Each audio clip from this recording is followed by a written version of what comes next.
Derek, can you explain how many agents you have, and like how do they sell just for one track? How does that work? Yeah, our group is unique, and we have roughly 45 agents across the whole company, and the nice part is we're regional to where we can cross-sell to different tracks, different races.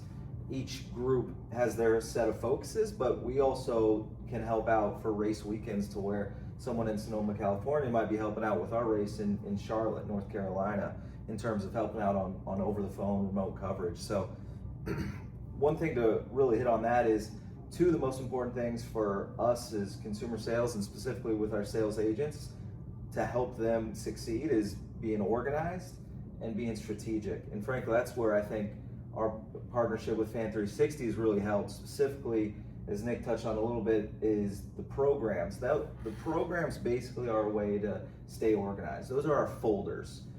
Every fan's a little bit different. We're sitting here at our NHRA drag strip right now.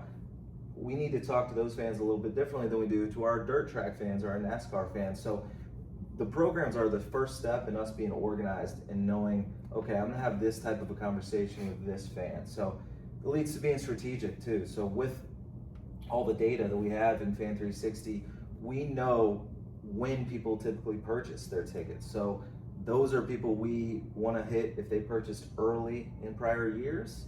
That's people we want to hit early again this year. We know there's people that buy late, or we have different ways to filter by spend, and people that are buying our premium areas that are very high demand, knowing we need to focus on them early and often to make sure they know if they don't purchase and renew that campsite or that premium ticket or those sweet seats right on the start finish line, there's a very high likelihood those are going to be gone as soon as our renewal deadline passes. And going to Nick's point on the cycle, it's always a cycle.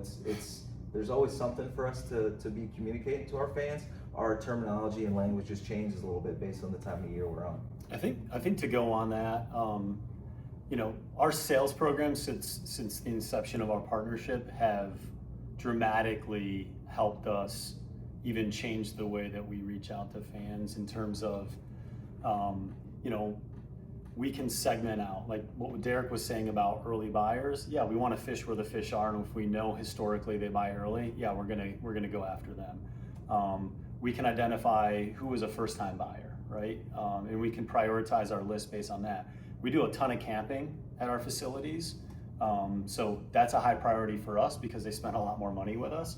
So, and ultimately, a lot of our campgrounds sell out fairly quickly. So we can actually utilize FanThreeSixty with our messaging one-to-one with our agents over the phone to create that sense of urgency based on, one, when did they purchase previously? Hey, and we only have X amount of campsites that are left, and we can, change the way that we reach out to them to create that greater sense of urgency based on the data that we, have through FanThreeSixty. One of the things that I was telling Derek actually while we were meeting today here, it's refreshing because in my yesteryear, I've worked with a number of other, I don't know if you want me to call you guys a CRM system because you're more than that, where we actually can sit down with a developer and give feedback real time with them sitting in the same room, and they can give us feedback too of how they think about the system on the back end and how can it be developed to achieve what we're looking to achieve.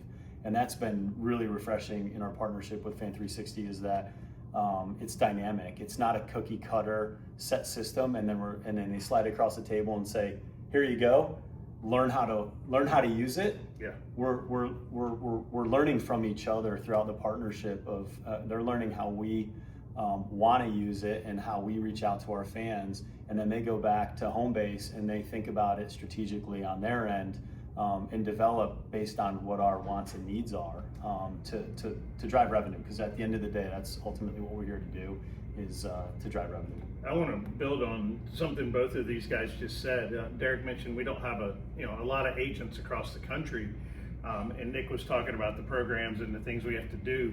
At the end of the day, we have to make sure our ticket agents are maxing out their productivity, but most importantly, maxing out their revenue.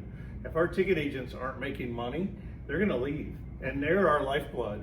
And so our critical task is to get them the most productive audiences to call and to engage with, whether that's the ability to see if emails have been opened by this audience and like this person's prime, or it is something Nick mentioned about they buy in this window.